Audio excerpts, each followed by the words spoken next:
c'est moi qui fais l'interview, c'est moi qui vais pleurer. C'est bizarre, mais c'est hyper serein, hyper calme. Mais je me dis, bon, bah, c'est comme ça que je meurs. C'est fou. À ce moment-là, en fait, il me prépare pour me mettre dans le coma. Et là, je te dis, mais je vais être dans le coma, là. Ça se peut, c'est ce que je regarde, c'est la dernière chose que je regarde. Ce que j'entends, c'est une dernière chose que j'entends. Et là, le médecin, il me dit, bon, bah, est-ce que vous voulez un dernier appel? Et je dis, quoi? T'es enceinte? Ah! Et là, je pourrais pas t'expliquer. Je tombe. Je suis dans mon lit, mais je tombe. Bonjour à toutes et à tous, on se retrouve pour un second épisode de Confidence. Aujourd'hui on se retrouve avec Lola. Donc Lola c'est une amie à moi, elle est tétraplégique, C6, C7 aussi je crois. Exactement, elle va se présenter pour vous parler un petit peu du sujet aujourd'hui. Lola donc, a eu un accident, comme vous pouvez le constater évidemment elle est en fauteuil comme moi donc on a beaucoup de choses en commun. Lola a un parcours hyper inspirant. Elle a une histoire d'amour avec son mari maintenant qui est incroyable. Elle a eu 2 beaux enfants et moi j'aimerais savoir comment se passe effectivement une grossesse quand tu es tétraplégique, comment tu accouches, etc. C'est des questions auxquelles on va répondre. Et en plus de ça, voilà, comment se passe son rapport à la parentalité avec ses enfants. Voilà, donc Confidence partie 2, c'est parti.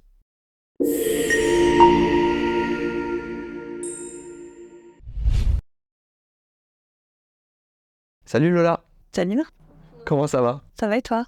Bon écoute, je suis ravi vraiment de t'accueillir aujourd'hui. Tu connais le principe de Confidence. L'idée, c'est de me raconter peut-être quelque chose que tu as vécu et c'est ce qu'on appelle l'instant confidence dans la vidéo. Donc c'est parti, l'instant confidence avec Lola. Alors du coup, une anecdote, en fait, c'est plutôt un petit truc rigolo, en fait, que je prends à la rigolade, hein, sinon, vaut mieux en rire sans pleurer. Alors en fait, mon fils, à l'époque, est malade, il est tout petit, il a même pas 1 an. Et donc je prends rendez-vous chez le pédiatre. Le pédiatre, je le connais pas, je l'ai pris sur Doctolib. Et je suis du coup avec mon mari, on est tous les 3, on rentre dans son cabinet, il nous installe, etc. Et là, il me regarde et il me dit, comme ça, il me regarde, il me dit, mais c'est pas trop grave, j'espère? Ça m'arrive tout le temps. Et du coup, je suis restée, j'ai dit, mais comment ça?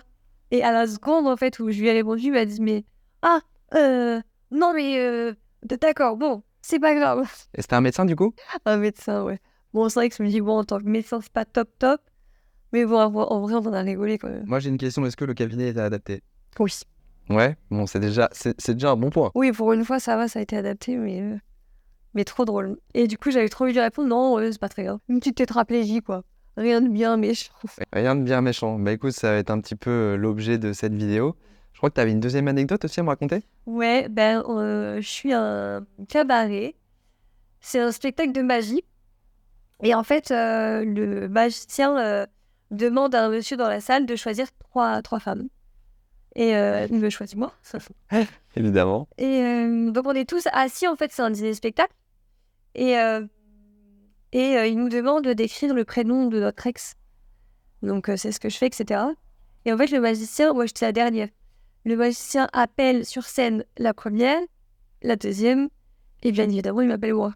Sauf qu'il ne capte pas que je suis en fauteuil. Et il insiste. Mais venez sur scène! Mais allez! Mais qu'est-ce qu'elle attend? Puis en plus, c'était rigolé, etc. Et je disais, mais je peux pas. Et t'étais avec quelqu'un ou pas du coup? Ouais, j'étais avec toute ma famille. Et du coup, ça s'est passé comment? On a tous rigolé, en fait, on l'a un peu laissé en galère, j'avoue. Ça nous a bien fait rire aussi. Mais du coup, il était hyper mal. Quand il m'a vu, en fait, il s'est approché. Et j'ai osé, il a dit, d'accord, ok, bon. Et du coup, t'es pas monté sur scène? Non. Ok, donc en fait, il s'est grillé tout seul. Ouais. Bon, écoute, c'est marrant. C'est bien de mettre les gens un petit peu mal à l'aise aussi. Ouais. Les confronter un peu, Ouais. c'est intéressant. Exactement. Pour la seconde vidéo de cet épisode de Confidence, je tenais particulièrement à remercier APF France Handicap. Donc, c'est une association, comme son nom l'indique, qui défend les personnes handicapées, mais aussi les familles. Ça a été créé en 1933. Le rôle des associations, il est essentiel pour plein de raisons. APF France Handicap, c'est un des partenaires majeurs pour le pari que j'ai fait de lancer le format Confidence. Il faut être très lucide sur le fait que tout ça, ça coûte de l'argent, de faire venir les invités, de payer un cadreur professionnel, qui est Kevin. On n'est pas une boîte de production, il nous faut des moyens. Et APF France Handicap a fait le pari avec moi de lancer le format Confidence. Donc déjà, un grand merci à eux pour leur confiance. APF France Handicap, ils œuvrent par des actions concrètes à ce que le handicap évolue, par des actions de sensibilisation, lutter contre des questions de précarité dans le handicap, lutter contre les problèmes d'accessibilité. Voilà, il y a énormément de choses qui est fait par cette association. Évidemment, ça passe par un accompagnement des personnes handicapées, mais aussi de leurs familles, et de manière beaucoup plus générale, de défendre les droits fondamentaux des personnes handicapées. Leur mission, c'est de créer une société beaucoup plus inclusive où chacun a sa place. Donc pour ça, on a besoin de se battre ensemble. C'est toute l'idée d'avoir des alliés, voilà, pour donner encore plus de consistance, d'ampleur à tout ça. Donc merci infiniment à eux. Évidemment, c'est une association aussi, donc n'hésitez pas à aller faire un don sur APF France Handicap. Je vous mettrai le lien dans la description. Voilà, leurs actions sont concrètes. On a besoin d'eux et je les remercie infiniment parce que cette chaîne n'aurait certainement pas vu le jour sans le soutien qu'ils m'ont apporté pour pouvoir la créer et lui donner vie. Donc merci beaucoup à eux et n'hésitez pas à aller faire des dons sur leur site en description. Merci à tous et j'espère que cet épisode avec Lola vous plaira. En tout cas, restez jusqu'à la fin des vidéos. Eh bien écoute Lola, je pense que ces anecdotes sont sympas.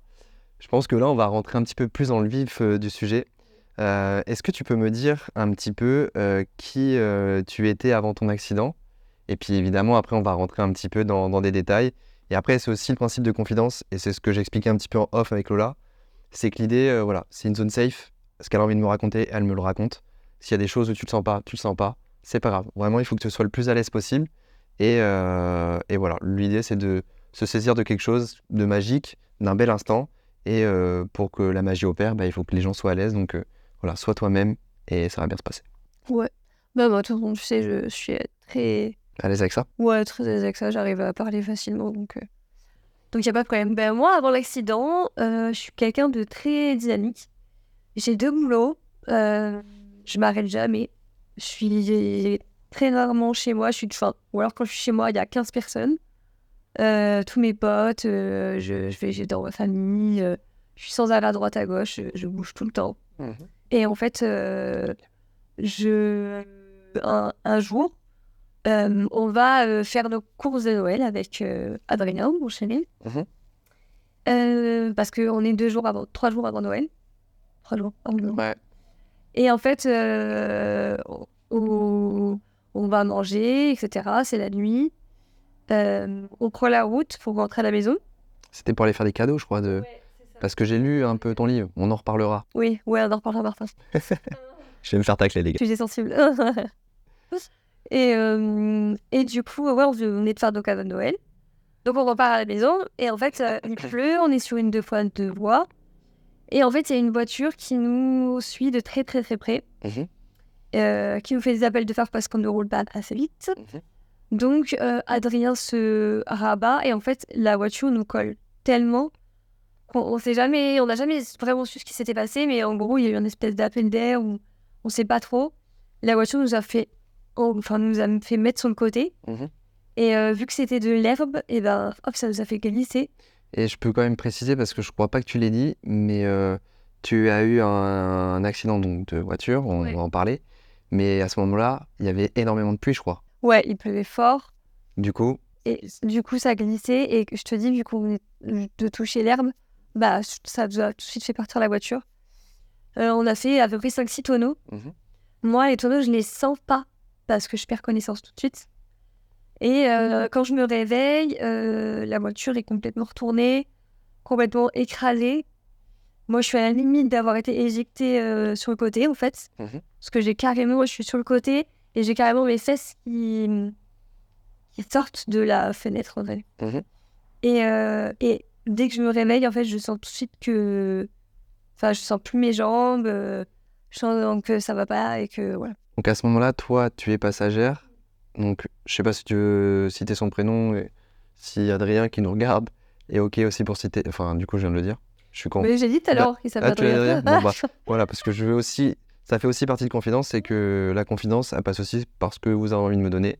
Et ce que vous voulez préserver, vous le préservez. C'est hyper important. Dans mon livre, il y a 1 milliard de fois écrit Adrien. Oui, c'est vrai qu'on ne pourra pas y échapper à un moment donné. Mais effectivement, donc Adrien, donc à ce moment-là, il est conducteur. Toi, tu es passagère. Et donc, toi, tu te retrouves à l'extérieur Enfin, tu me dis... Mes fesses. Voilà, tes fesses. Après, on va pas forcément entrer dans les détails de comment était la voiture, etc. Parce que, bon, le but, c'est pas aussi de ramener à des choses traumatisantes. C'est juste de donner un contexte et de voir aussi ce que vous en avez fait. Parce que moi, personnellement, pour vous connaître en tant qu'ami, je trouve que votre histoire, elle est belle, vraiment. Elle est porteuse d'espoir. On va en parler. Voilà, je trouve que tu as une histoire d'amour de dingue avec Adrien. Enfin, c'est très, très beau de vous voir ensemble et de ce que vous avez aussi créé. Vous avez donné la vie. Et effectivement, donc à ce moment-là, qu'est-ce qui se passe? Toi, tu te réveilles consciente au moment de l'accident? Oui, en fait, quand je me réveille, en fait, c'est un peu flou. C'est très bizarre. C'est une sensation très bizarre parce que le souvenir est, ouais, il est flou, quoi. Comme si on m'avait drogué, tu sais, un peu bizarre. Et en fait, quand je me réveille, ouais, je te dis, je sens plus mes jambes. Mhm. Et je me tourne vers Adrien et je lui dis, je vais mourir. Et dans ma tête, je me dis, c'est bizarre, mais c'est hyper serein, hyper calme. Mais je me dis, bon, bah, c'est comme ça que je meurs. C'est comme ça. T'accueilles le truc, quoi. Et ouais. Et c'est bizarre parce que, enfin, à ce moment-là, j'aime la vie, j'adore la vie, je suis la vie à 200 à l'heure et tout. Mais je sais pas, à ce moment-là, j'accepte, bon, bah voilà, c'est comme ça que je meurs et c'est tout. Mais c'est marrant que tu me dis ça. Je me permets de faire un parallèle avec mon histoire. Le but, c'est évidemment de parler de toi. Mais pour faire le parallèle, c'est marrant parce que moi, quand je suis au moment de me noyer, je me dis, pareil, je vais mourir. J'accueille le truc et je me dis, bon, bah, ouais, je vais me noyer. C'est comme ça que je vais mourir. Et j'accueille le truc, pas de manière sereine parce que je suis quand même en panique. Ouais. Mais je suis très lucide sur la situation et sur le fait de devoir survivre. Et c'est marrant, en fait, tu te rends compte que dans ces moments un peu des moments décisifs dans ta vie, ton cerveau, il se met dans une espèce de contexte où il se protège, je sais pas. Ouais, c'est fou. Et donc, à ce moment-là, qu'est-ce qui se passe pour toi? Du coup, bah ouais, je te dis, j'accepte, etc. Et en fait, après, les souvenirs, c'est un peu... je pense que je dois peut-être perdre connaissance, enfin, je sais pas trop ce qui se passe, mais je vois pas Adrien sortir de la voiture. Il te parle à ce moment-là? Ah ouais, je me rappelle qu'il il pleure, il dit mais qu'est-ce qui se passe? Qu'est-ce qui se passe? Il comprend pas du tout ce qui se passe. Mhm. Et quand je lui dis je vais mourir, et non, mais qu'est-ce qui se passe? Enfin, il est très confus, en état de choc. Mhm. Et je le vois pas sortir de la voiture. Et là, par contre, je vois une dame rentrer dans la voiture, je sais pas qui c'est. Et elle me maintient la tête et elle me parle. Cette personne s'appelle Marie. Et c'est aujourd'hui une amie à moi. Ouais, t'en parles d'ailleurs dans... Ouais. J'en parle dans le livre. Et en fait, c'est une ancienne pompier. Elle a fait 15 ans de pompier et en fait, elle passait par là par hasard. Et elle est venue, elle est rentrée dans la voiture, elle m'a soutenue.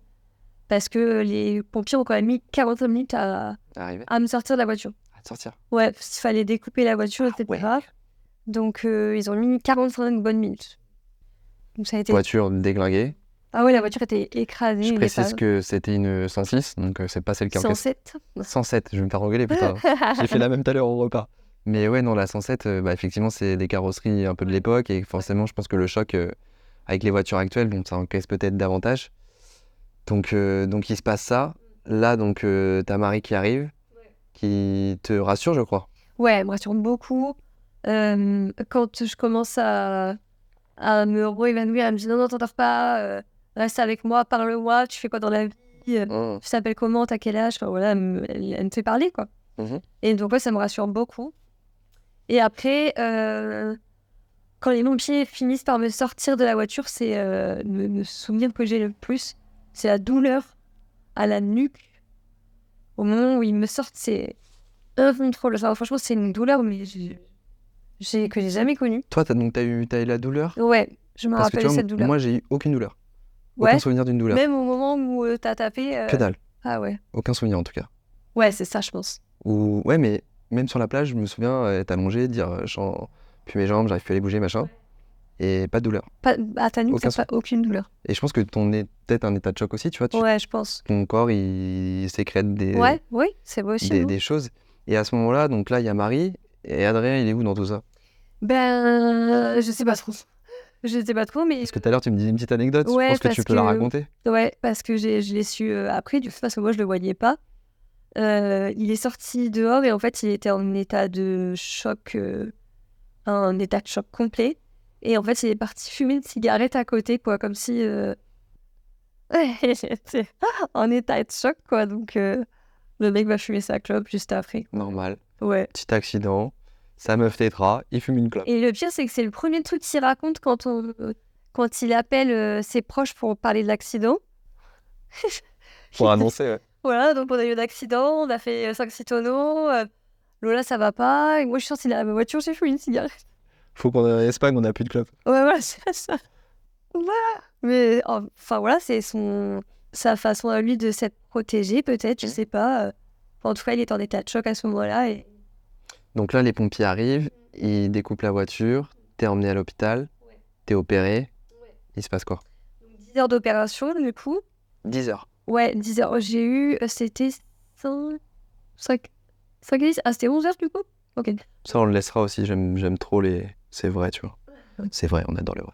Ah, donc, ouais, donc ça qui est 6 heures, bah, du coup, c'était 11 heures. Je pensais que c'était 10 heures, c'est 11 heures. Donc voilà, bah, en vrai, on arrive à l'hôpital, apparemment j'étais consciente, parce que quand j'en discute avec Adrien, il me dit qu'on a parlé, etc., mais j'ai aucun souvenir. Je pense que j'étais sous morphine et que voilà. Et du coup, bah, moi je me réveille après tout ça, en réa. Et du coup, donc, est-ce que tu peux expliquer rapidement? Donc, parce que moi je le sais, mais c'est bien aussi que tu l'expliques. Il te retire une cervicale, qu'est-ce qui se passe? L'arthrodèse, est-ce que tu peux... Alors moi, ils m'ont pas retiré ma cervicale. Ah, Toi, ils te l'ont retiré, moi, ils me l'ont pas ça t'a retiré. déplacé, ça t'a pas Moi, cassé? j'ai luxé, en fait. Ah, J'ai luxé. ok. Et la C6 sur la C7, du coup. Ok, donc t'as une atteinte C6, C7, Ouais, t'as un petit peu de tristesse, mais pas trop. ouais, si j'ai dû... Pour les kinés, pour les personnes qui connaissent, je suis à 3 sur 5 le droit et 2 sur 5 le gauche. C'est marrant que tu me dises ça. Parce que dans la FAQ de la commu, restez jusqu'à la fin. Je te poserai une question. Et en fait, je suis pareil. C'est-à-dire que je suis comme toi, je suis à 3 sur 5 à droite et... Et 2 sur 5 à la gauche. Donc c'est rigolo. On est trop des frères et sœurs. Bah oui. Ah, C'est pour ça, tu sais ce que je vais te poser à la FAQ de la oui. commu ou pas? Ah là, tu l'as. Oui, je sais. Du coup, est-ce que tu peux expliquer peut-être rapidement dans les grandes lignes pour les gens qui savent pas ce que c'est une tétraplégie? Bah, quel est ce... J'en parle beaucoup évidemment pour ceux qui vont regarder les vidéos de la chaîne les vidéos de ma chaîne, mais en tout cas c'est aussi cool d'avoir une approche un peu différente qui est la tienne, donc si tu veux un peu l'exprimer, vas-y. Ben ouais, puis en plus, moi à ce moment-là, je connais pas du tout la tétraplégie. Donc c'est flou. Par contre, quand on m'annonce tétraplégie, je sais que c'est grave et que... Je sais que c'est grave.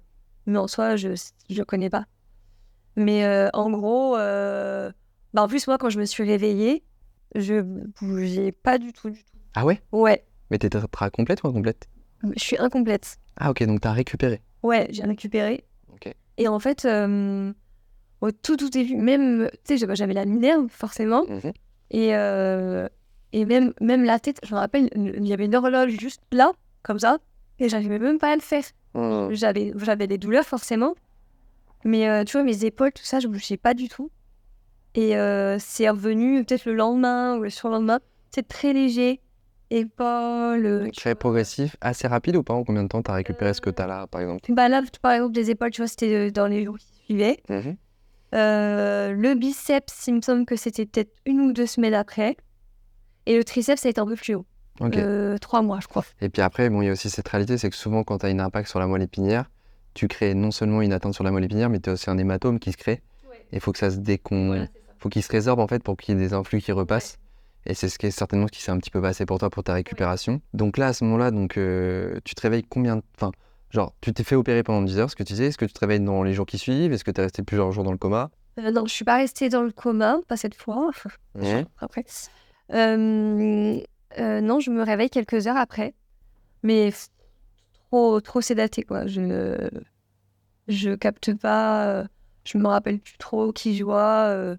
Je sais que mes parents sont venus Et tu comprends ce qui se passe ou pas? à ce moment-là, non. C'est le lendemain. En fait, le lendemain. Ouais, si, c'est la nuit même, en fait. La nuit, c'est plusieurs heures après, du coup, je me réveille. Et là par contre, c'est dur. Parce que je me réveille et je suis toute seule. C'est la nuit. La même. Et c'est à ce moment-là où tu prends conscience de ce qui se passe. et t'as personne pour... Te rassurer. Ouais. J'ai connu la même. Et moi, ça, les proches, surtout Adrien, c'est vraiment ce qui m'a permis de m'en sortir. Et Adrien, à ce moment-là, en plus, je crois qu'il est pas dans le même hôpital que toi. Enfin, en fait, il a été emmené dans un hôpital tout de suite après l'accident pour l'examiner, savoir si tout allait bien. Lui, il marchait, il n'avait pas de douleur. Oui, parce que ça, on l'a pas précisé, lui, il n'a Oui. rien eu. Non, lui, Dieu merci, il n'a rien eu du tout. Et enfin, d'un point de vue physique, en tout cas. Et en fait, dès qu'il l'a emmené à l'hôpital, je crois qu'il est ressorti Dans la foulée. tout de suite après, finalement. Ouais, tout de suite après. Et lui, tout ce qu'il voulait, c'était me rejoindre dans mon hôpital à moi. Et ouais, c'est ce qu'il a fait, quoi. Et t'as été, du coup, c'était sur Paris, Ouais, j'étais à Clichy. Clichy, à Porte Clichy, c'est Gad Elmaleh qui dit ça. À la Porte Clichy, à 3h du matin, pour ceux qui ont la ref. Bref. Donc ça, Lola, effectivement, c'est quelque chose que tu as vécu. Bah écoute, c'est l'occasion aussi de présenter un petit peu, pour avoir un petit peu un point d'ancrage dans la vidéo, ton livre que tu as écrit. Tu vas nous expliquer un peu le titre, pourquoi tu l'as écrit, et puis nous raconter de manière un petit peu chronologique aussi quelles ont été les étapes après, entre ta rééducation. Je sais que tu as rencontré Sullivan, qui est un infirmier qu'on connaît tous les deux. Je pense qu'il y a des gens qui t'ont aidé à t'affirmer par rapport à ton accident. Je sais que ta famille, elle était ultra présente. Je sais que tu as une équipe de choc d'amis autour de toi. Tu as les gens que tu as rencontrés, la fameuse Marie. Enfin voilà, je sais pas si on pourra tout évoquer, mais effectivement, il y a beaucoup de gens qui ont fait que tu en es là aujourd'hui. Et puis bah, évidemment, Adrien, qui la pierre angulaire, on va dire aussi, et un point de repère évident dans ta vie. Et je pense que c'est pareil pour lui. Et puisque vous avez généré à deux, et la beauté de ce que vous avez créé. Donc, est-ce que tu peux nous parler un petit peu, je vais le présenter dans la vidéo. Donc là, Lola, elle a un livre qui s'appelle Sans elle.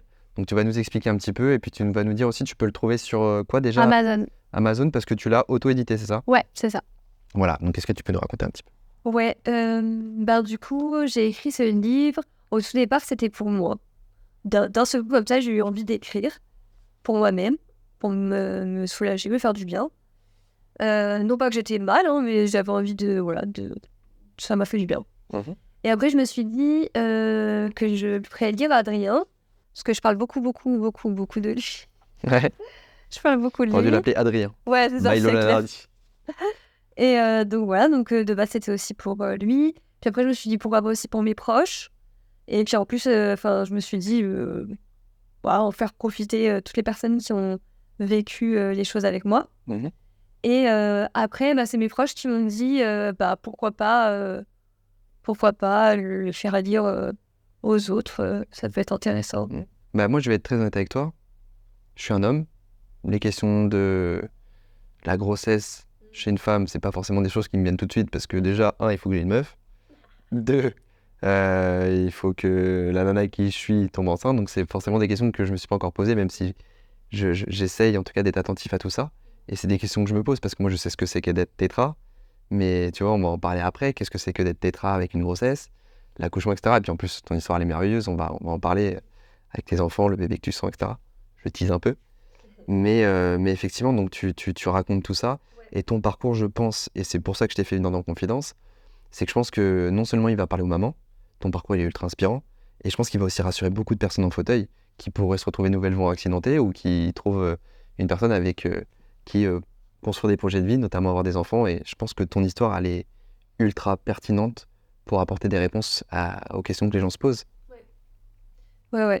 Ouais, du coup, dans le livre, je raconte tout ce qui m'est arrivé, donc les 5 premières années après l'accident. Du coup, là, de ce qu'on faisait, là, j'étais en réa. Après, je suis pas restée très longtemps en réa. Je suis restée 4 jours. Ah ouais? Ouais. 4 jours? Ouais. Que 4 jours? J'ai été extubée le lendemain. Incroyable. Trop bien. J'ai été extubée le lendemain, et puis ils m'ont mis de l'oxygène pour suivre le truc, mais je crois que je l'ai gardé qu'une journée aussi, l'oxygène. Et t'arrivais à respirer? J'étais à 100%, alors que j'étais fumeuse en plus avant l'accident. Ah ouais. Je l'ai jamais compris. Tu fumes maintenant? Non, j'ai arrêté. Depuis Noé, depuis mon autre et du coup, ouais, je suis restée 4 jours. Mais en même temps, ma famille était très, très, très, très présente. Mes amis aussi. La salle d'attente de la réa, d'incarnage. Ils étaient 15-20. Ils étaient assis par terre. Enfin, il n'y avait que des visites pour moi, quoi. Et... Ah ouais, d'accord. Et ils avaient le droit de venir? Parce que moi, je sais que j'étais limité à 3 personnes dans Ouais, ma mais ils se chambre. relayaient tout le temps. C'était 2 personnes dans la chambre et ils se relayaient. Est-ce que tu peux nous raconter, pendant que tu dis ça, en fait, je pense à Adrien, parce que tu en parles beaucoup. Est-ce que tu te souviens le moment où vous vous êtes revus à ce moment-là? Et où c'était? C'était en réa? Ouais, c'était en réa, forcément. Qu'est-ce que vous avez... Bah, c'est une bonne question. Parce que la première personne... moi, la première personne qui me rappelle quand je me suis réveillée, c'était ma belle-sœur Marine, Ok. avec qui j'étais très très proche. Donc c'est la copine de ton frère? C'était la copine de mon frère. C'était. Ils sont plus ensemble. Bisous. Ah, sa nouvelle femme actuelle. Ok, d'accord. Donc, ouais, voilà, je me rappelle d'elle. Mais après, c'est vrai que Adrien, je me rappelle pas de la conversation qu'on a eue, des premières choses qu'on s'est dites. Ok. Je me rappelle de son regard, par contre, de comment il me regardait. Il avait ce regard un peu, il se sentait coupable. T'en parles beaucoup dans le livre. Ouais, parce que il s'est toujours senti coupable de l'accident, alors que ça n'a jamais été de sa faute. Mais ouais, il s'est toujours senti coupable et je me rappelle de ce regard-là. D'un mélange de tristesse, de culpabilité, quoi. Et du coup, donc, t'as mis plusieurs années à te reconstruire. Je te pose la question, est-ce que tu penses que tu lui as donné de la force peut-être pour lui réussir aussi à peut-être faire son travail Ah sur ouais, on s'est entraidés tous les deux, Mhm. lui comme moi, parce que moi, je me disais, faut pas que je flanche parce que sinon lui va flancher. Mhm. Et lui disait la même chose de son côté. Donc en fait, on se soutenait comme ça. Et c'est comme ça qu'on a réussi à s'en sortir, finalement. Et donc là, vous êtes très soudés. Toi, t'es en rééducation.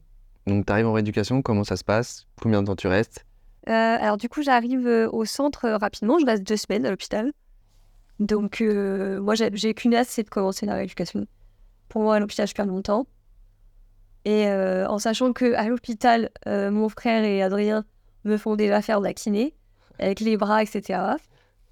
Et donc, j'arrive motivée comme jamais au centre. Et du coup, le centre, je suis pas censée rester aussi longtemps, mais je reste 1 an et 8 mois. Donc, ce qui est quand même particulièrement long. C'est très long. Moi, je fais la petite aparté. Imaginez-vous les gens qui ont vécu le confinement. Ouais, C'était quoi, 2, 3 mois, je crois, le max au Ouais. début, là? ouais, Imaginez-nous ouais, pendant 1 an et 8 mois au même endroit. ouais. Moi, c'était moins que toi, c'était 11 mois. C'est très très long. Et ne serait-ce que faire prendre conscience aux gens de ce que c'est. Mais qu'est-ce que tu penses de la rééducation? Moi, je l'ai vécu comme ça. Je pense que c'était un temps qui a été nécessaire pour digérer beaucoup de choses, pour reposer des bases, pour avoir des points de repère. Donc, évidemment, il y a Adrien, il y a ce qui va se passer dans le centre et on en parlera après. Et il y a toute ta famille aussi qui t'a aidé, certainement tout le corps médical. Est-ce que tu peux nous dire, je sais pas, comment tu as vécu le centre? Qui sont les personnes qui t'ont aidé? Le centre, en fait, ça a été une période un peu compliquée dans le sens où j'ai toujours eu besoin de mes proches. Et ils ont été très présents. Adrien venait tous les jours. Tous les jours, tous les jours, tous les jours. Il était connu comme le loup blanc là-bas. Je pense que limite, il y en a qui pensaient qu'il travaillait là-bas parce qu'il était là plus que les soignants. Pour un Réunionnais, c'est marrant le loup blanc. Ouais. Ah, blague raciste. C'est pas raciste, c'est factuel. Il est un peu plus Un peu bronzé plus que moi, en bronzé, tout ouais. cas. Mais, et du coup, ouais, ils étaient tous très présents. Mon frère, pareil, mais pratiquement tous les jours. Ma belle-sœur, mes parents venaient tous les dimanches. Mais c'était pas suffisant pour moi, quoi. J'avais tout le temps ce besoin dès qu'Adrien partait. Et pourtant, il partait toujours bien après les visites. Les visites, c'était 20h. 21h30, il était parti. À chaque fois, c'était toujours comme ça. Mais à chaque fois, c'était trop dur, quoi. Dès qu'on fermait la porte et que je me retrouvais toute seule, c'est la solitude le plus dur, en fait. Et justement, c'est là où les soignants sont importants parce que du coup, je me suis beaucoup rattachée à eux. Et l'avantage là-bas, c'était que c'était que des jeunes, à peu près de mon âge. Donc aujourd'hui, 1, 2, 3, 4, 5. J'ai au moins 5 personnes que je vois toujours. Et ils sont devenus des amis. Bah, Sully, que tu parlais tout à l'heure, Mhm. je reviens de vacances avec lui. T'es à Las Vegas. Ouais, Donc c'est aussi chouette, c'est ton parcours, tu montres que tu peux voyager. ouais. Après, t'as une super équipe autour de toi, t'as vraiment des proches. Donc Adrien, en plus, ce qui est assez exceptionnel, c'est que à ce moment, il vient te voir, mais il travaille toujours. Je connais son métier, je sais qu'il est très pris, il se lève très tôt, il se passe beaucoup de choses. Est-ce que tu peux nous parler de ça? Et est-ce que tu peux nous dire aussi, parce que tu l'as peut-être pas précisé, parce que je sais qu'il y a une personne qui t'a beaucoup aidé aussi dans ton accident, c'est quand tu dis avoir eu ton accident, tu travailles dans un cabinet d'avocats, je crois, Ouais. et ils t'ont beaucoup aussi aidé à peut-être alléger ta charge mentale, structurer des choses et aussi peut-être te permettre de te remettre un peu sur les rails. Ouais. Bah, déjà, Adrien, du coup, comme tu dis, il travaille, il se lève à 5h du matin. Il termine de travailler souvent vers 15h, 15h30, ça dépend des jours. Enfin, ça dépend. Et en fait, il y a une demi-heure de route entre chez nous et son travail. Et il y a une demi-heure de route de son travail au centre de rééducation. Et en fait, il a toujours pris le temps de venir me voir à la fin de son taf. C'est-à-dire qu'il se lève à 5h, il fait sa journée jusqu'à 15h30. Direct après, il prend la voiture, il vient me voir. Et il va jusqu'à 21h30. Et il refait la route. Et en plus, vous habitez pas à côté du centre, je crois. Et on habite à 30 minutes. 30 minutes à peu près. Donc il fait une demi-heure de route à chaque fois. Et aujourd'hui, ça fait combien de temps que vous êtes ensemble? Aujourd'hui, ça fait 13 ans. Ça va faire 13 ans. 13 ans. Et à ce moment-là, donc t'avais quel âge? Ben là, du À coup, ton au tout accident? début, j'avais 23 ans. 23 ans. Donc, ouais, j'avais pour faire 24 ans, quoi. Hmm. 23, 24 ans. Et du coup, Et du coup, donc, l'avocat oui, voilà, c'est et ça. Marie, ils en sont où dans cette histoire? Ben, franchement, ce qui est dingue dans l'histoire, c'est que donc je travaillais à la maison de l'avocat à Pontoise pour le bâtonnier du Val d'Oise. Et en fait, donc le bâtonnier, en gros, c'est le chef des avocats de la région. Et donc, c'est mon patron. Et ça fait que 4 mois que je travaille là-bas. Je viens juste d'arriver. Et en fait, on a créé un lien de ouf avec le bâtonnier et sa secrétaire, donc qui est ma chef, Corinne, et qui est aujourd'hui devenue ma marraine. Et en fait, on a créé des liens de fou parce que ils sont tous venus me voir à l'hôpital. Et le bâtonnier m'a dit Lola, tu t'occupes de rien, je s'occupe de tout. Et c'est devenu mon avocat. Et il m'a dit je te représente gratuitement, moi, il n'y a aucun problème. Et avec ma chef, tous les deux, ils se sont occupés de tout.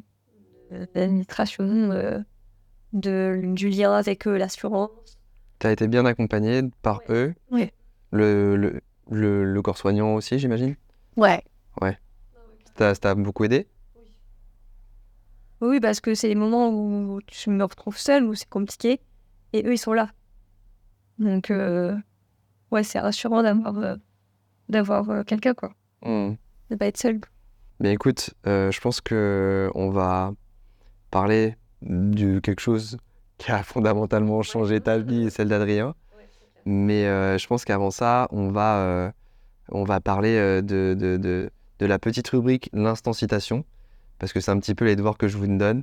Voilà, j'ai envie de savoir un petit peu quel est ton mantra, quelle est ta citation, ou voilà, un proverbe, quelque chose qui te guide aujourd'hui, et si tu peux nous le partager, si tu en as une, deux, trois, c'est toi qui as les cartes en main. Ok.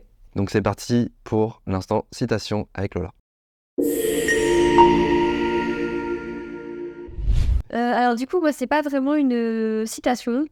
C'est plus une méthode, une règle, on va dire.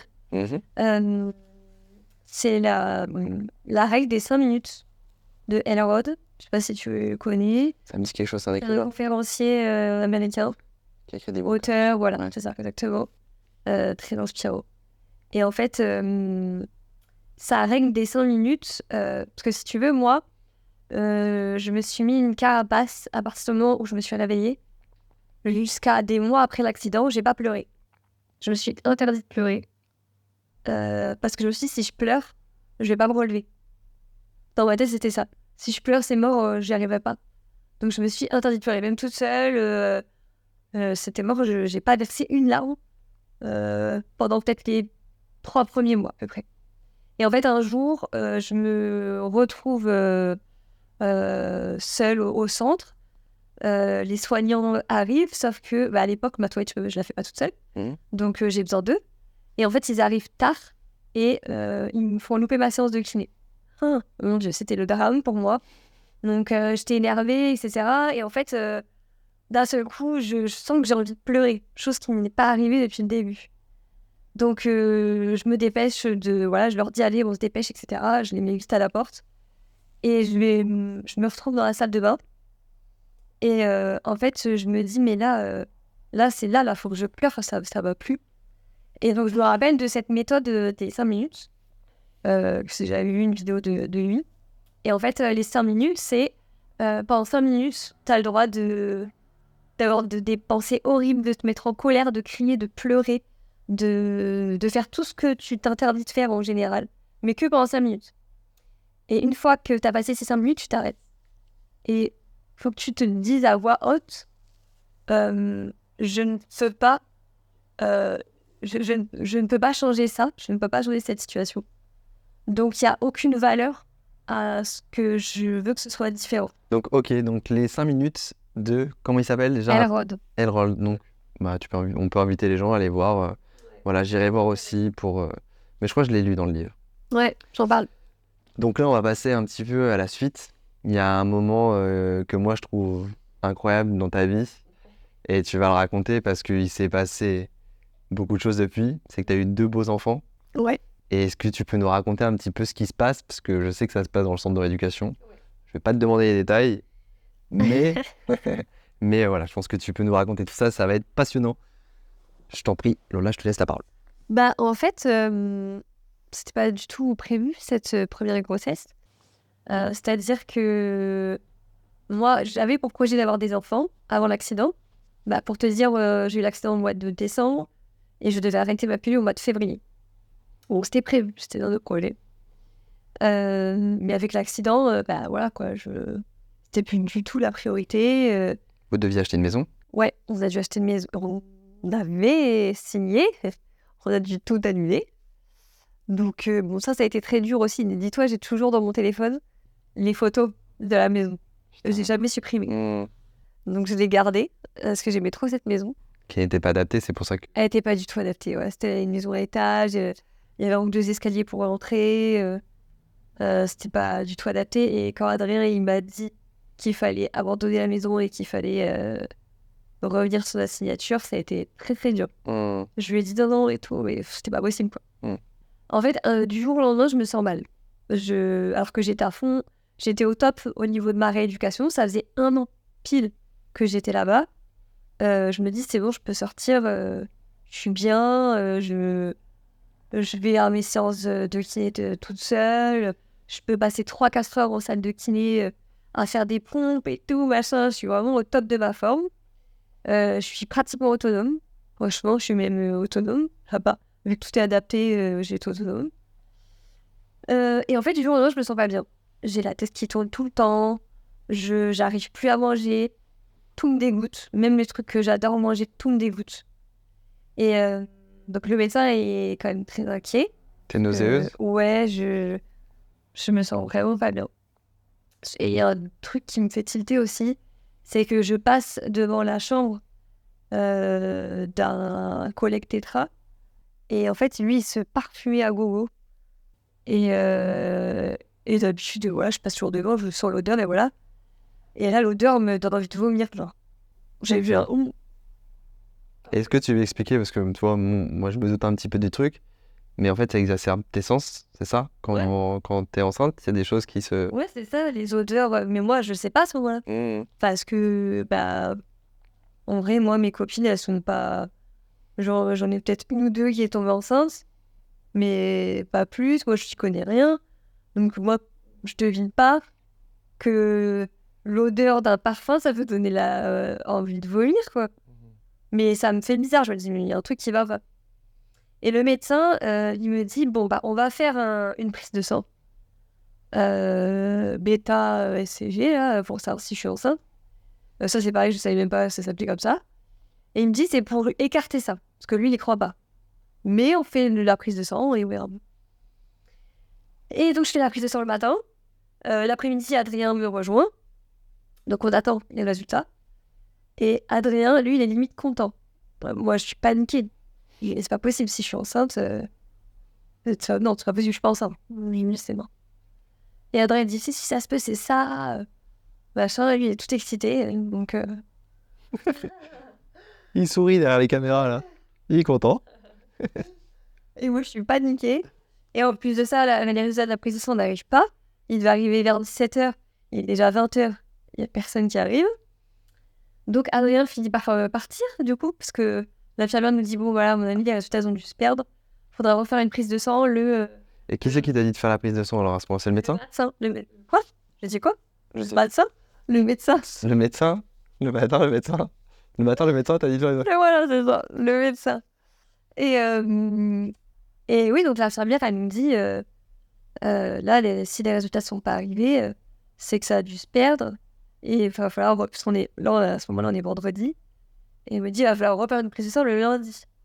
Ça, c'est pas possible, on va attendre le week-end encore entier, etc. Donc Adrien s'en va. Et là, il y a une infirmière, qui est une amie aujourd'hui, Lauriane, qui rentre dans ma chambre à 21h30. Et qui rentre, elle me regarde et dit Malou là. Et je dis quoi? T'es enceinte? Ah! Et là, je pourrais pas t'expliquer. Je tombe. Je suis dans mon lit, mais je tombe.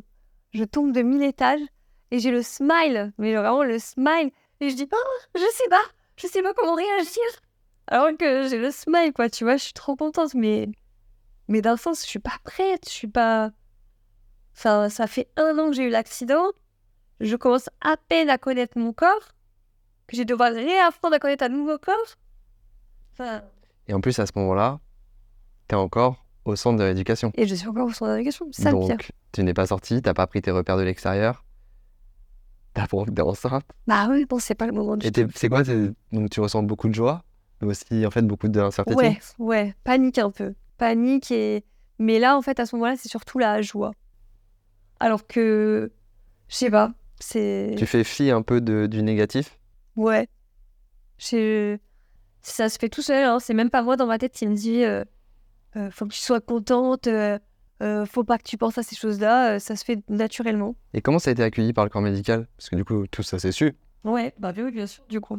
Ben, tout le monde est aux petits soins, c'est ça, c'était trop bien. Franchement, ma première grossesse, elle était ouf. Parce que j'étais pas bien. Ça a été une grossesse un peu compliquée. Beaucoup de baisse de tension. Il y a une fois où je suis descendue à 6,5 quand même de tension. Parce que si je me permets de rebondir, je veux pas te couper, parce que c'est hyper intéressant ce que tu racontes. Mais c'est vrai qu'on a des troubles associés, que forcément il se passe des choses dans ton corps, et que ça va en fait exacerber tous ces troubles associés qui peuvent être un petit peu pernicieux en ce qui nous concerne. Donc effectivement, on fait ce qu'on appelle les HRA, des hyperréflexies autonomes, et en fait, ça les exacerbe. Donc effectivement, tu as des chutes de tension, tu fais des malaises vagos, certainement. Ouais, c'est ça. Et du coup, tu le vis donc mal, ta grossesse finalement.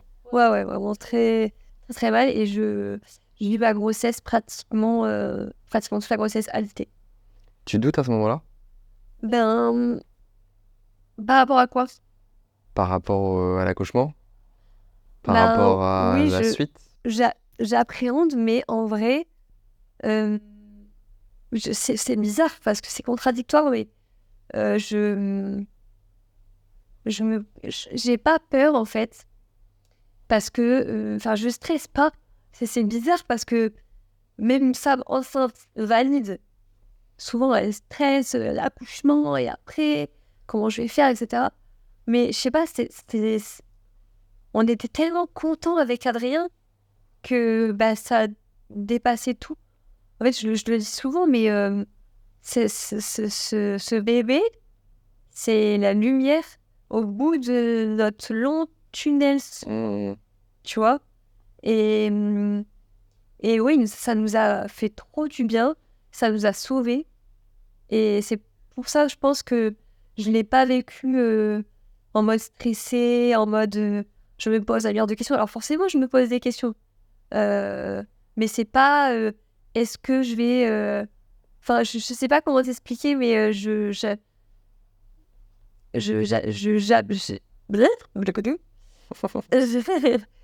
j'arrive Mais c'est pas grave, regarde, j'arrive pas c'est normal.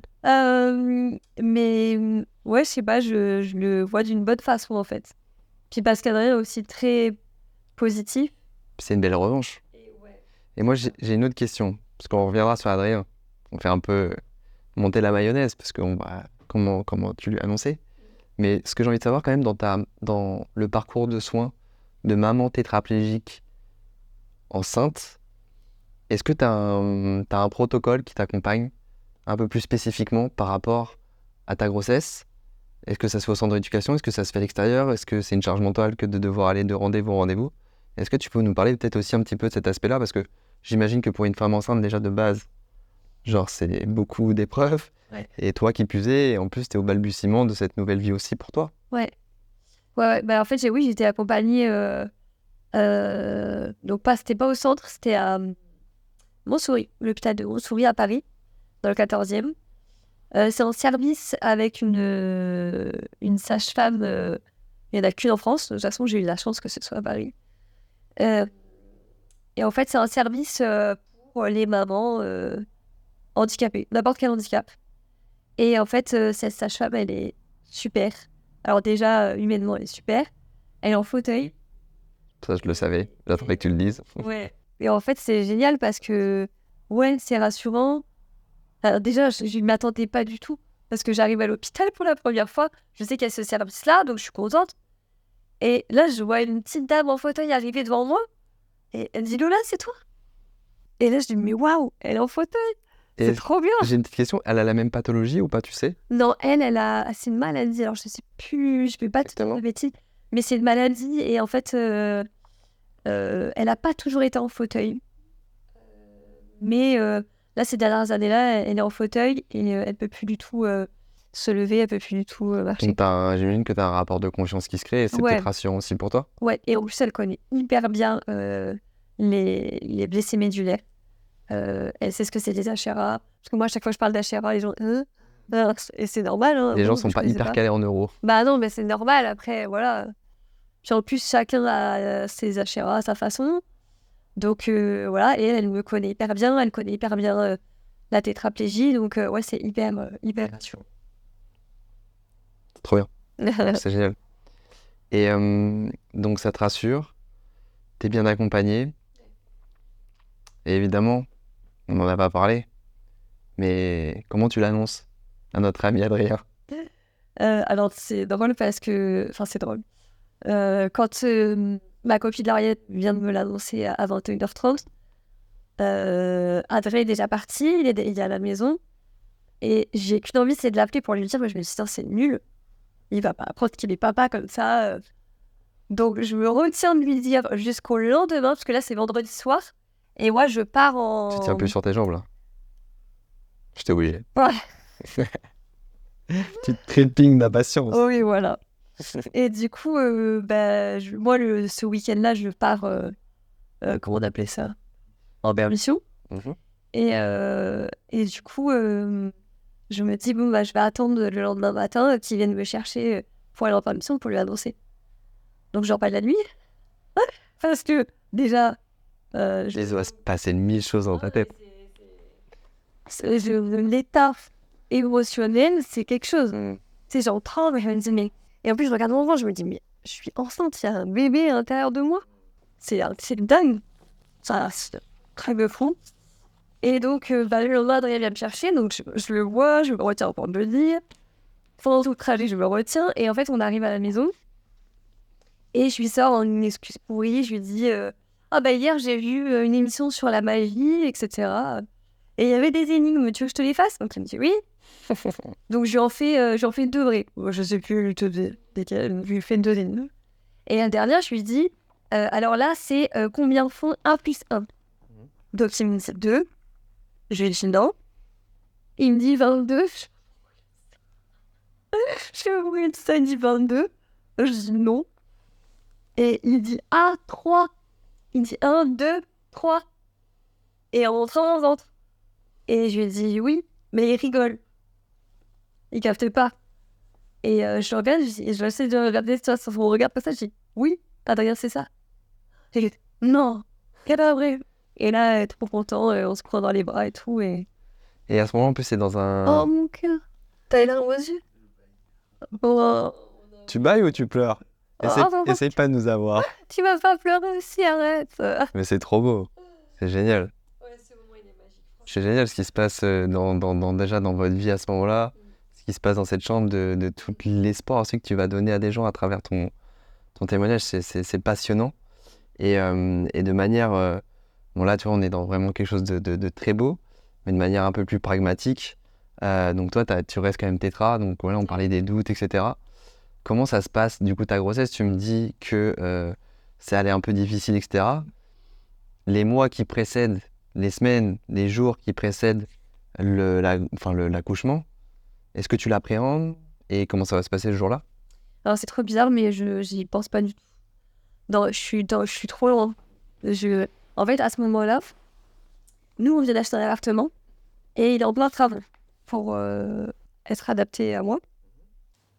Et en fait, moi, dans ma tête, je suis à 8 mois de grossesse, hein, mais dans ma tête, je vais déménager. Je vais faire le déménagement. Et je me dis, là, ce week-end-là, j'ai mon déménagement. Et la semaine d'après, normalement, je suis déclenchée. Parce que je dois être déclenchée pour faire mon accouchement.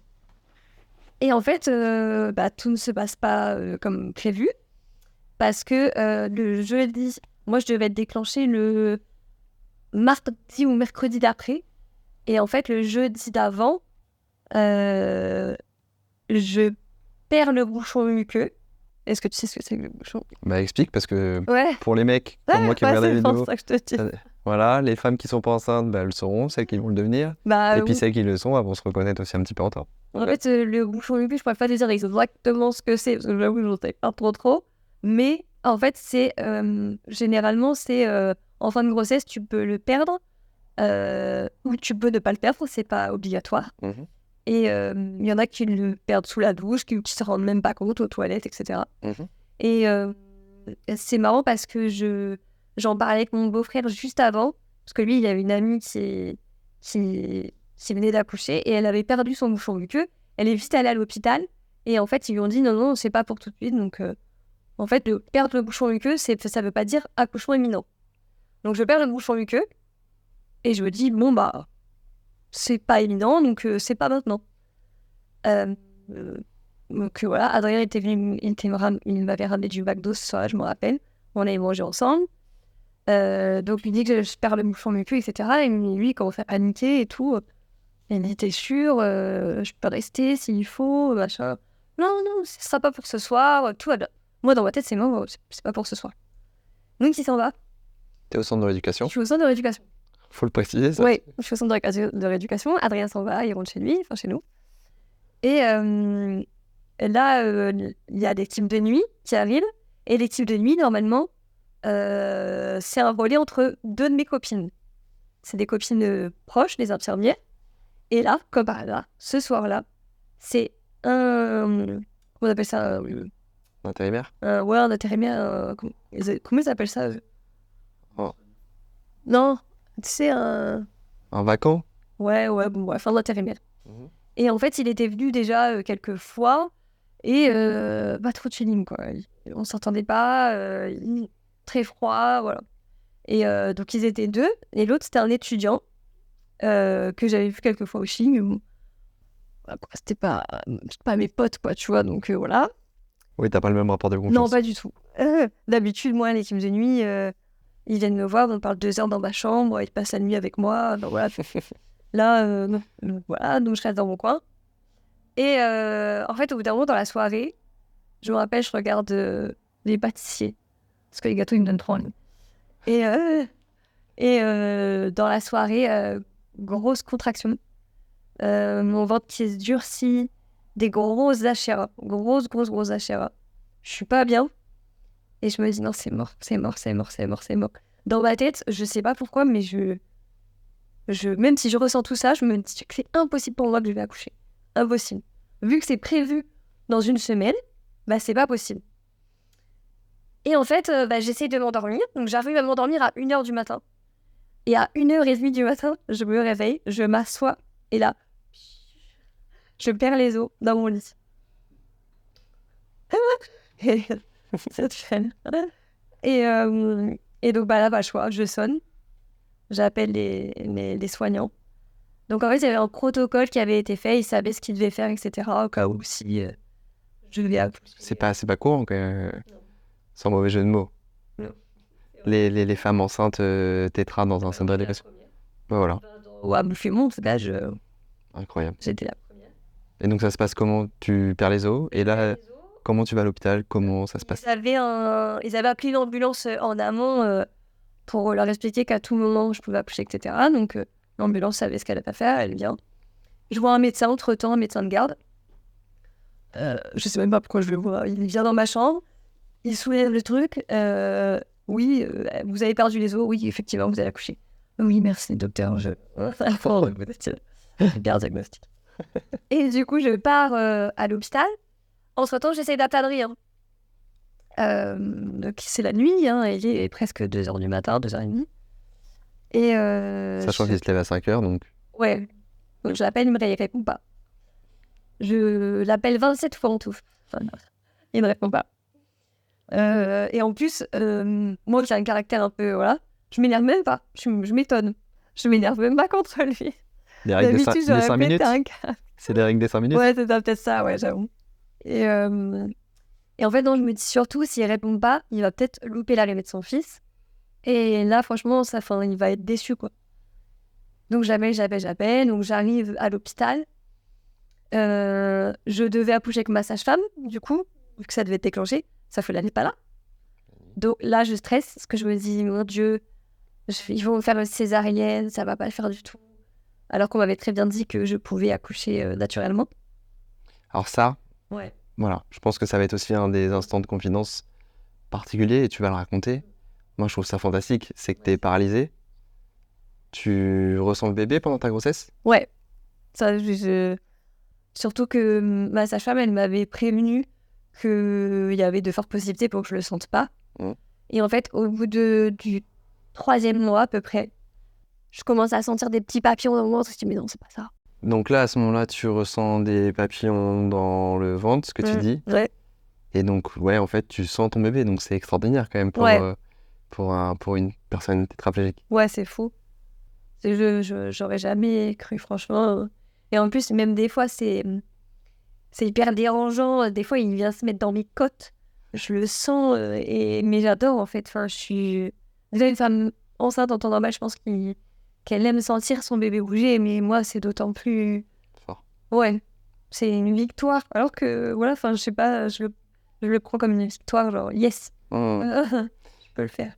Et donc là, tu arrives à l'hôpital et on peut peut-être un petit peu accélérer l'interview, parce que je vois l'heure qui défile aussi et tu as ton train et on a encore des choses à finaliser, mais là, la magie, elle opère.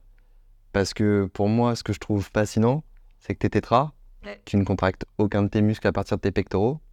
Et qu'est-ce qui se passe à ce moment-là? Et ben, du coup, moi, j'ai peur du coup d'accoucher en césarienne vu que ma sage-femme n'est pas là. Sauf que par chance, je vois ah bah là, c'était une sage-femme. Elle était sage-femme. Ouais.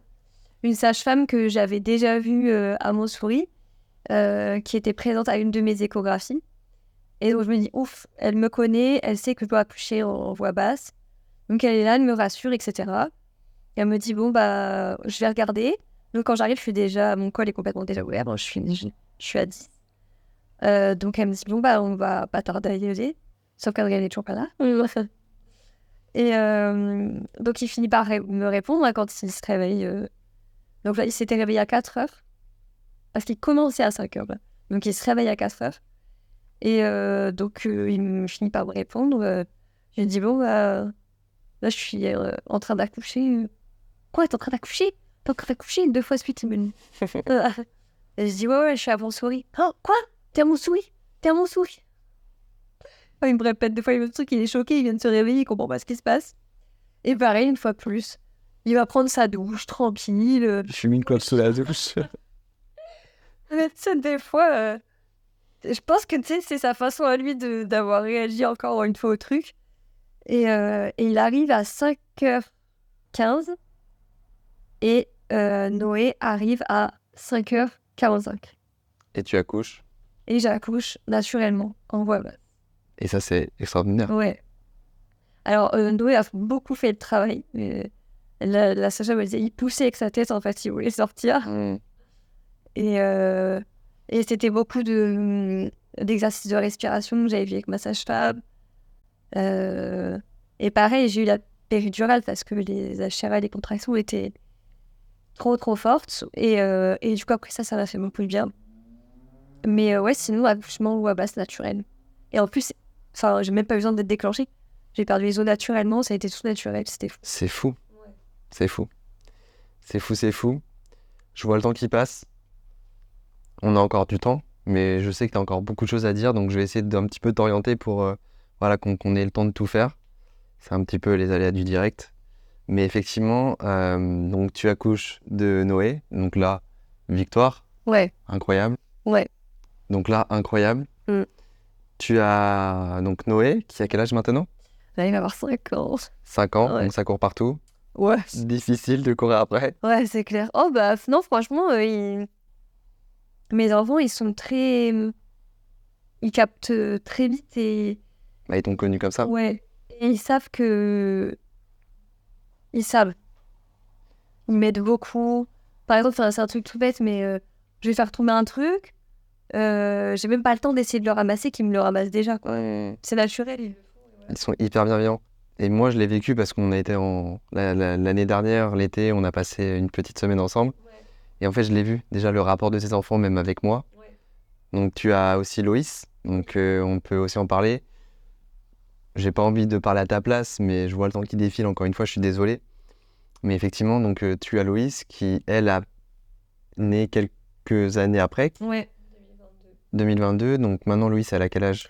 Là, 2 ans et demi. Elle a 2 ans et demi, donc ils ont 2 ans et demi d'écart. Ouais. Louis, c'est un petit peu plus compliqué. On va revenir aussi sur un truc un peu qui a été compliqué entre les deux. Ouais.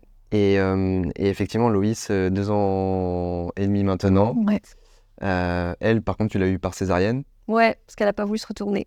Voilà. Et moi, pour revenir un petit peu aux vacances qu'on a parlé ensemble, c'est vrai que moi, je me suis rendu compte. Bah, Loïs, je me souviens, elle a 1 an l'année dernière. 1 an et demi, et elle te grimpe dessus, elle te monte dessus, elle capte, elle parle pas. Je me souviens quand on a été à la plage, elle se positionne sur toi, elle écarte un petit peu les jambes. Et en fait, naturellement, elle va, parce que en fait, tu l'as habituée à ça. Et en fait, je trouve que c'est aussi ça qui est fascinant, c'est ce rapport à tes enfants, la parentalité. Et bah, tu l'as très bien dit, en fait, ils sont là aussi pour t'aider. Et je trouve ça très très beau. Et je pense que voilà, je te laisse un petit peu la parole pour peut-être si tu as des choses à dire par rapport à ça. Quel est ton rapport avec tes enfants? Comment ils le vivent? Est-ce que tu... Voilà, si tu as des choses à dire, je te laisse. Bah, moi, déjà, de base, j'avais un peu cette peur de pas pouvoir tout faire avec mes enfants, de me dire est-ce que je vais être une bonne mère, du coup. Parce que je me dis, si j'arrive pas à faire des trucs, je serai une mauvaise mère. Bon, aujourd'hui, je sais que c'est pas vrai, mais forcément, en tant que maman, on se remet toujours en question et moi, j'avais beaucoup peur de ça. Et finalement, j'ai trouvé des techniques pour chaque chose. Et Adrien a pu quand même assez rapidement reprendre le travail.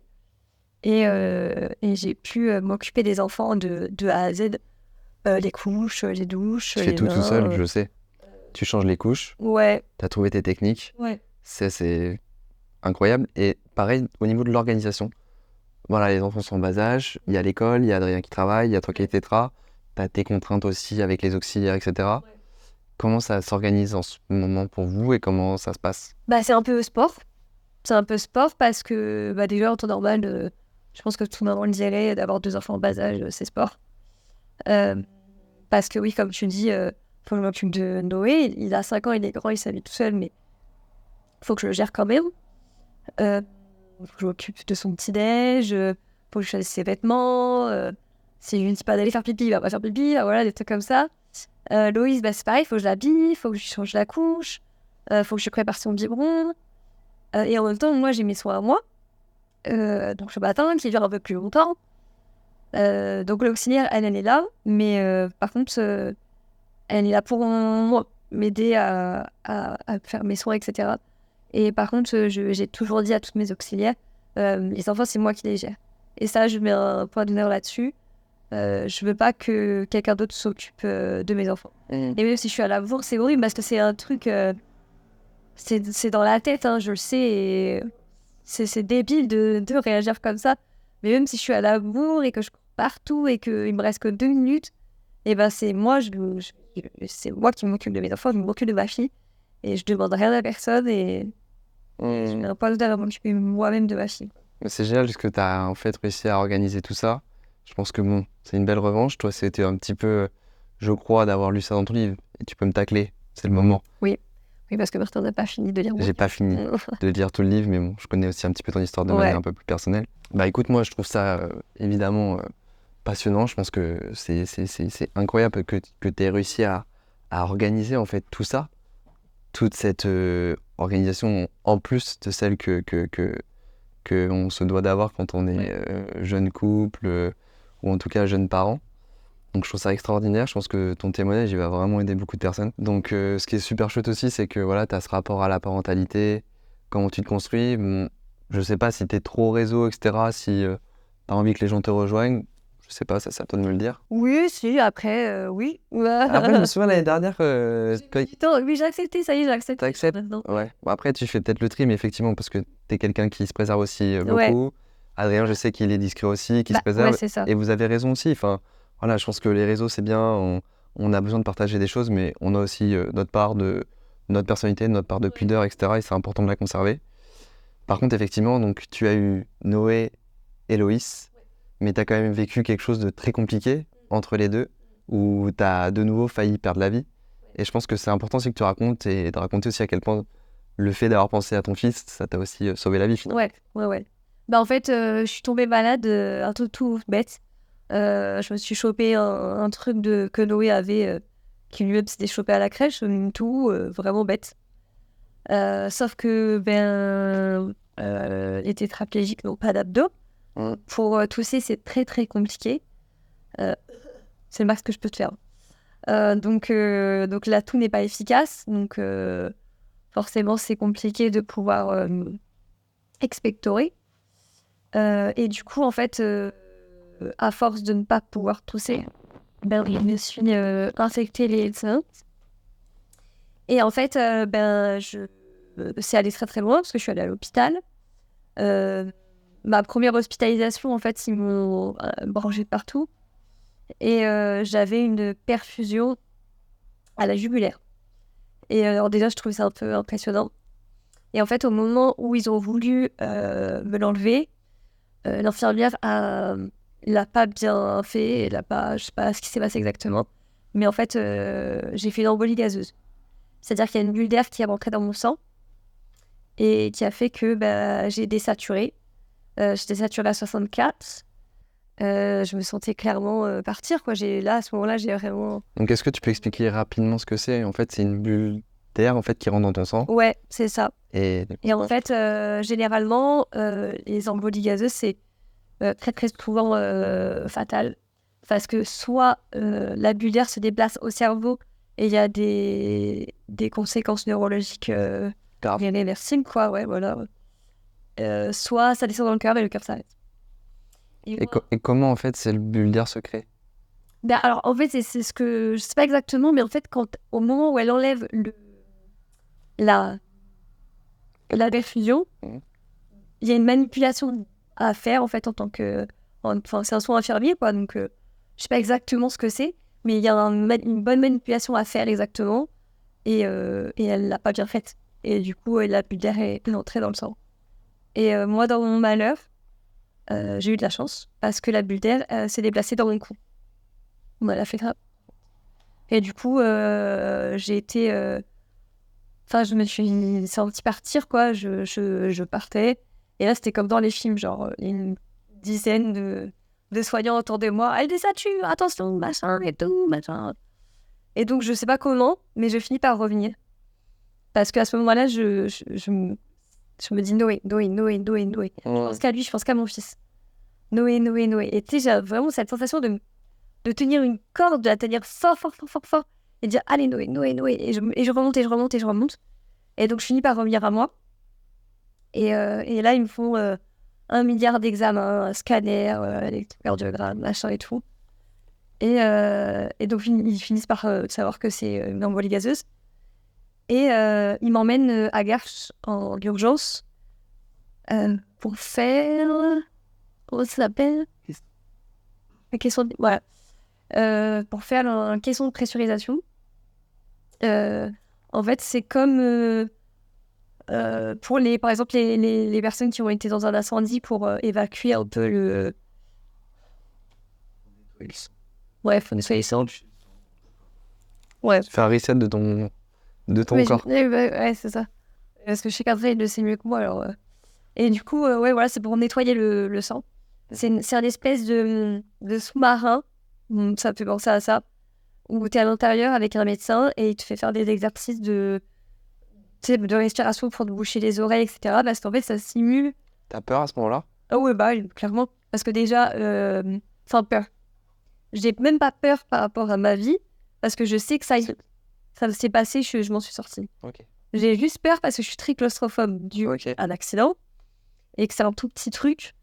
Je suis enfermée avec une personne que je connais pas. Je reste 2 heures dedans, quand même. Donc c'est très très long, mais bon, je suis sédatée. Ils me mettent quand même... c'est de la morphine, quoi, mais en tout cas, je suis sédatée à ce moment-là, ça m'aide. Et donc voilà, donc je guéris entre guillemets, sauf qu'en fait, je guéris pas du tout. Je tousse toujours, etc. Je rentre chez moi, mais ça va pas. Et une semaine après, je vous dis un truc. Oh, mais c'est vrai. Oh, mais moi, mais que des dingueries. Donc attends, Mais c'est pas grave, tu vois, c'est l'authenticité, c'est bien que tu le rappelles. Et les gens, ils le verront aussi, c'est chouette. ouais. Et du coup, donc, dans le même temps, donc Noé, il est à l'hôpital, c'est ce que je comprends. Ouais, alors quand je suis mon embolie, le matin même, Adrien m'appelle pour me dire que il est parti à l'hôpital avec Noé. Parce que Noé, en fait, Noé dormait avec Adrien, vu que j'étais à l'hôpital. Et Adrien se réveille avant Noé, donc il le laisse dormir dans notre lit. Et Noé se réveille et attrape ma boîte de médicaments. Oh non. Ouais. Il a tout pris. Bah, il n'a pas tout pris, on ne sait pas exactement combien ni quoi exactement, mais il a pris des médicaments. Donc Adrien était évité d'aller aux urgences. Et en plus de ça, il faut regarder que c'est le jour de l'anniversaire d'Adrien. Donc le jour de son anniversaire, il y a moi à l'hôpital en train de faire l'embolie gazeuse et Noé qui a ingurgité Tous les médicaments. les médicaments. Donc super anniversaire. Et en plus de ça, à ce moment-là, le médecin prévient Adrien que j'ai fait une embolie, mais il lui dit pas que j'ai fait une embolie. Il lui dit qu'il a fait un malaise. Moi, je fais des malaises tout le temps. J'ai tout le temps une tension très basse, etc. Alors que c'est grave. Et ouais, mais il lui dit pas. Il lui dit pas parce que le médecin sait à ce moment-là qu'il est à l'hôpital avec Noé. Donc il dit, si je lui dis que c'est grave, le pauvre, il va... Voilà. Et donc je trouve ça super ce qu'il a fait. Au début, j'en ai voulu, je me dis, mais pourquoi il ne me dit pas la vérité? J'ai failli mourir quand même.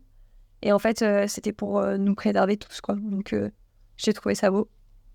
Et c'est à ce moment-là que tu te retrouves en réanimation ou pas du tout? J'étais en réa, à ce moment-là. Là, t'étais en réanimation. Ouais. Ok. Déjà en réa. Et donc là, du coup, les choses se recadrent. Ça va mieux. Je pense que ça va mieux. Le médecin, je tousse toujours et le médecin me dit, mais vous inquiétez pas, vous allez encore tousser quelques temps, mais ça va mieux. Donc moi je dis ok, mais ils sont de chez moi et tout. Et en fait, une semaine après, bah, ça va pas du tout. Et Adrien rappelle les pompiers. Et je repars en réa. Ah oui, c'est ça. Et en fait, là, mon état se dégrade, mais complètement. Et le médecin me dit, mais faut... Parce que là, j'étais aux urgences. Il me dit, faut retourner en réa. Et donc, je suis en réa. Et en plus, à ce moment-là, c'est le Covid. Donc, il y a une partie Covid et une partie non-Covid. Donc, moi, je suis dans la partie non-Covid. Et du coup, il y a 2 personnes dans la même chambre. C'est même pas séparé. Moi, quand je rentre dans la chambre en réa, je vois un monsieur qui a des bleus partout, qui est endormi dans le coma aussi. Enfin, c'est très impressionnant. C'est très stressant. Et en fait, le médecin vient me voir et il me dit, mais là, le problème, c'est qu'on n'arrête pas de vous faire augmenter l'oxygène. Et plus on augmente l'oxygène, plus vous désaturez. Et le problème, c'est qu'on ne peut pas continuer comme ça. Donc, la seule solution pour nous, c'est de vous mettre dans le coma. Oh là là. Donc, bon, à ce moment-là, je suis toute seule parce que Covid. Donc là, ils te mettent dans le coma, ils te préviennent, et là, tu te dis, est-ce que je vais me réveiller, quoi? Ben, en fait, ils me posent la question déjà. Ils me disent, parce qu'ils ont besoin de mon autorisation. Et moi, je dis non. Je dis non parce que même si je suis au bout de ma vie, je dis non. Parce qu'en fait, quelques mois auparavant, je perds un de mes meilleurs amis comme ça. Il était dans le coma à cause du Covid. Et en fait, il est décédé. Et donc, je me dis, bah, moi, c'est mon tour. Je veux pas. J'ai un fils qui m'attend. C'est pas possible. Je veux pas mourir. Et du coup, le médecin me dit, mais là, si on fait rien, vous allez mourir.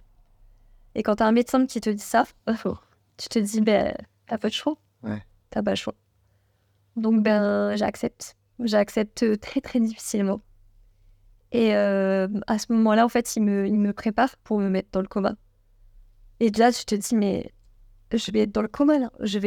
Ça se peut, c'est... Ce que je regarde, c'est la dernière chose que je regarde. Ce que j'entends, c'est une dernière chose que j'entends. Et là, le médecin, il me dit, bon, bah, est-ce que vous voulez un dernier appel? Donc, rien que déjà ça, tu te dis, bon, d'accord. Donc, Oh là là, oui. terrible. Donc, ben, j'appelle Adrien. Et là, c'est horrible parce qu'on se fait nos adieux, quoi. On se dit, mais ça se peut, c'est la fin. Et là, pour une fois, depuis depuis le début, en fait. Depuis le début, je pleure. Et je lui dis, j'ai peur. Là, à ce moment-là, j'ai peur. Et je me dis, mais ça se peut, je verrai même pas mon fils grandir.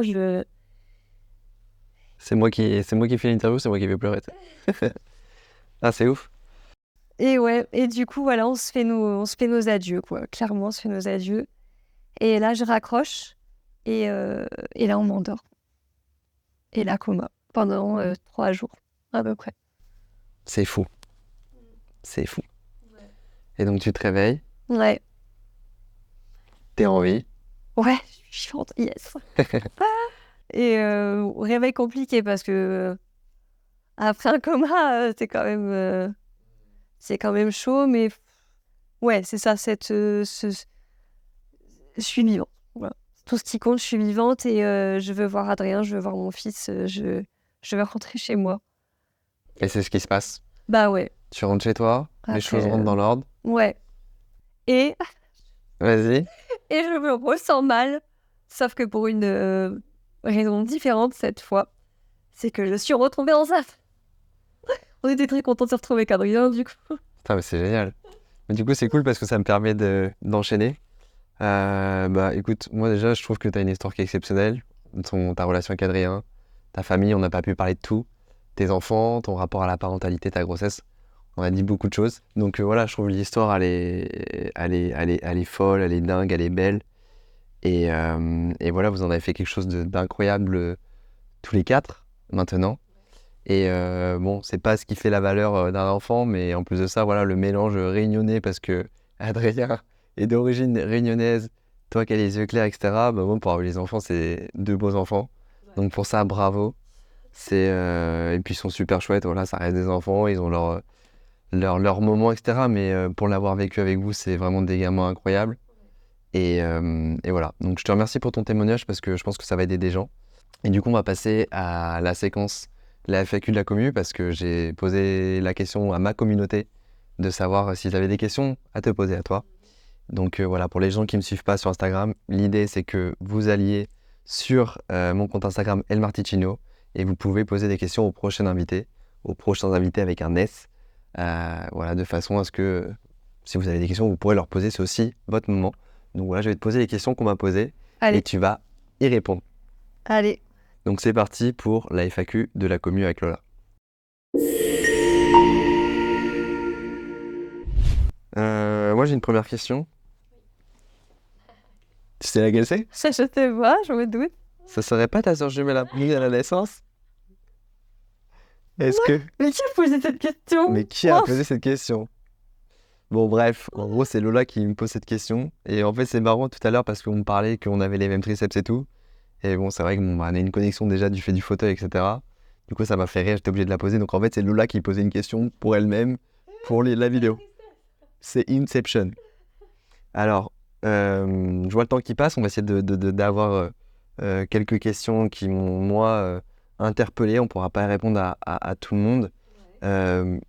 Si tu peux essayer d'être un peu plus concise dans les réponses pour que voilà, on ait le temps de finaliser le reste de l'interview. J'ai Charlotte Allo, que tu connais peut-être, qui a fait les trottinettes électriques, qui me demande est-ce que tu as des exemples de moments drôles vécus avec les enfants, des frustrations, des conseils? Ouais, des frustrations, ouais. Des frustrations, j'en ai pas beaucoup. Mais j'en ai, par exemple, quand on est à la piscine et que je peux pas faire ce que je veux avec eux. En fait, en général, je sais que j'ai des frustrations par rapport à eux parce que je peux pas faire tout ce que je veux. Et c'est vrai que là, je parlais de la piscine parce que on revient de vacances et que moi, je les vois tous les trois jouer dans l'eau et que je me dis, j'ai envie d'y aller. Je pourrais y aller, hein. Mais il y avait du monde et tout et j'avais pas envie. Là. Est-ce que tu as des conseils justement pour t'affirmer par rapport à la situation? Tu vois, genre, quand tu vis ta frustration, comment tu la gères? Bah, je dis rien. Je garde tout pour Tu gardes tout moi pour et toi? ouais. Mais tu arrives quand même à composer avec ça? Tu vois, t'as pas le choix. Bah, ouais, en fait, c'est ça, c'est que j'ai pas le choix et j'essaye de pas trop me tu sais, y penser, me dire oh mince, moi je vais pas faire ça. Bah, tu vois, je le fais pas, tu vois, je squeeze assez rapidement. Mais oui, des frustrations, il y en a. Parce que, en fait, c'est même pas forcément moi-même, c'est quand je regarde les autres mamans aussi. Et je me dis, ah, elles font ça. Ouais, je suis un peu Et comme moi, ça je peux aussi. pas. Et du coup, est-ce que tu as des moments drôles avec eux? Avec les enfants, Adrien, aide-moi, chérie. Des moments drôles avec les enfants. C'est ton interview, hein, c'est pas Adrien. Ouais, je sais, mais il sait mieux que moi. Je rigole. Des moments drôles avec les enfants. C'est des moments drôles. Moi, je vais pas répondre à ta place. Vas-y, si t'en as. Mais c'est quand ils te montent, tu sais, sur les cale-pieds, là. Ouais, mais en fait, c'est tellement une habitude pour moi Mais que c'est ouais. même Ouais, pas... mais c'est ça qui est drôle, c'est que pour toi, c'en est une, pour moi, c'en est devenu une aussi quand j'ai vécu ça. Mais pour les gens qui connaissent pas, c'est trop drôle. Ah, mais non, j'en ai une aussi. Vas-y. Quand Noé, il a découvert que les mamans n'étaient pas... Ouais. Tu peux le dire, hein. En fait, Noé, il était petit encore. C'était le début où il commençait à parler. Et il me dit, il voit un homme en fauteuil à la télé. Et il me dit, mais c'est pas une maman? Ah, excellent.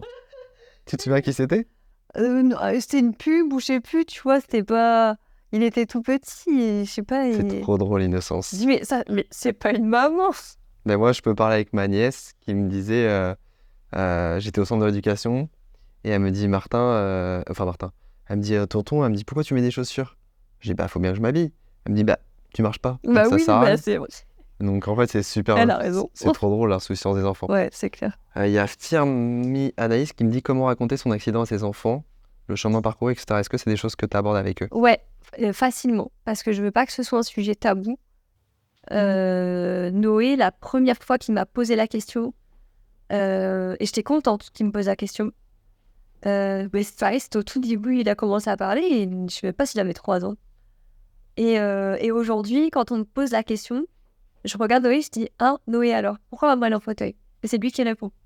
Bah parce que t'as eu un accident avec papa, et que tu t'es cassé la nuque, et du coup tu peux plus marcher. Mais on en parle très facilement, et c'est pas du tout tabou.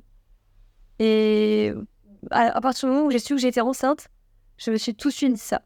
Faut qu'on en parle librement, et je veux pas que ce soit tabou, et je veux pas que ce soit un sujet oh l'accident de maman. Bah non, on en parle librement, voilà, c'est comme ça, je viens d'accident. Tu composes avec ça. Ouais.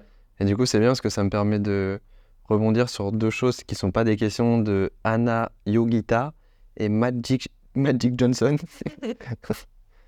Pour ceux qui connaissent. Et alors, c'est pas le vrai, hein. Mais du coup, ils me mettent wow, magnifique, hâte d'en savoir plus sur sa maternité. Pas de questions, juste wow. Et je pense que voilà, on va rester un petit peu sur ça, sur la FAQ. C'est qu'effectivement, ce que je trouve incroyable, bah voilà, l'onomatopée wow, c'est un peu ce qu'on doit retenir de cette interview, c'est que tu as réussi à transcender ton adversité, tu as réussi à en faire quelque chose de beau. Vous avez une histoire qui est incroyable, qui est belle, qui sera inspirante. Et voilà, c'était toute l'idée de aussi de toutes ces vidéos-là. C'est d'être un exemple. Et t'en es un, t'es quelqu'un de très solaire. Moi, je t'ai connu depuis des années parce que je crois que tu me suivais à l'époque. Dès le début. Dès le départ. Et puis, c'est vrai que au fil du temps, on a appris à se connaître, etc. Et puis voilà, hein, tu fais aussi partie des exemples de vie qui font que on mature notre réflexion, on chemine aussi avec intelligence vers, voilà, personnellement. Et tu fais partie de ces personnes inspirantes déjà pour moi, donc j'espère que ce sera aussi le cas pour beaucoup.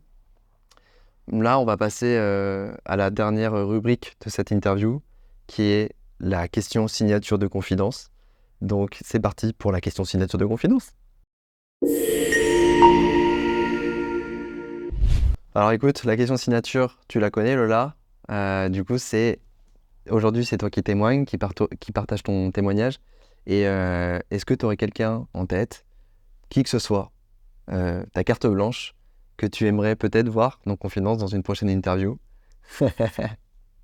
Ah, regarde son chéri parce qu'on en a parlé tout à l'heure.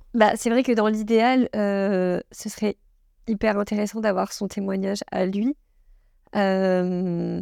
Après, c'est quelqu'un de un peu plus discret. Et il faut respecter ça. Voilà. Je le forcerai jamais à faire quoi que ce soit. Mais en tout cas, c'est vrai que c'est intéressant d'avoir son témoignage parce que c'est pas que mon accident, c'est notre accident. Alors déjà parce qu'on était tous les deux dans la voiture. Et au-delà de ça, le handicap, on le vit au quotidien à deux. On vit tout ensemble. Tout ce qui s'est passé depuis ces 5 ans là, que je parle dans mon livre, on a toujours vécu à deux. Il a toujours été là. Et c'est pour ça que j'avais un deuxième projet d'écriture. Donc, voilà, l'histoire avec mon accident, etc. Mais vu par mes proches. C'est-à-dire que c'est moi qui écris, mais c'est eux qui racontent. Mon père, ma mère, mon frère, ma meilleure amie et du coup, Adrien. Parce qu'effectivement, hein, les proches, ça fait aussi partie des dommages collatéraux. Toi, tu chemines, t'avances, t'acceptes, mais eux, à quel niveau ils sont, etc. Donc écoutez, je pense que ça va être un peu le fin mot de cette interview. Je te remercie infiniment, Lola, pour ton témoignage, qui est vraiment incroyable. Et puis, du coup, Adrien, je sais qu'il est très discret. Il est en train de me regarder pendant que je suis en train de regarder fixement la caméra. Mais mettez en commentaire, peut-être, si vous avez envie de voir Adrien parler. Et peut-être que ça le motivera. Non, en vrai, ici, voilà, c'est une zone safe. Le but, c'est de respecter aussi chacun, la personnalité de chacun, etc. Donc, voilà, peut-être que ce ne sera jamais le cas. Mais en tout cas, c'était bien aussi de finir là-dessus. Parce que ça fait aussi partie des personnes qui sont touchées, finalement, par nos accidents, par nos parcours de vie. Donc voilà, n'hésitez pas à mettre un j'aime pour soutenir la chaîne, à commenter, à partager autour de vous, à en parler. Voilà, ce qui donnera beaucoup plus d'ampleur à tout ça, c'est aussi l'engouement et l'énergie que tout le monde mettra dans le fait de partager. Abonnez-vous à la chaîne YouTube. Soyez heureux. Soyez heureux. Je sortirai certainement tout ça aussi en podcast. Voilà, c'est des choses qui se réfléchissent. Je suis tout seul avec Kevin pour gérer le truc. Donc voilà, on est dans l'authenticité, je vous le dis tout. Comme ça, vous voyez aussi la construction et au fur et à mesure des interviews qui avancent avec le temps. Bref, je perds mes mots. C'est le fin mot de l'histoire. Merci infiniment, Lola. Merci à toi. Et à très bientôt sur Confidence. Ciao tout le monde.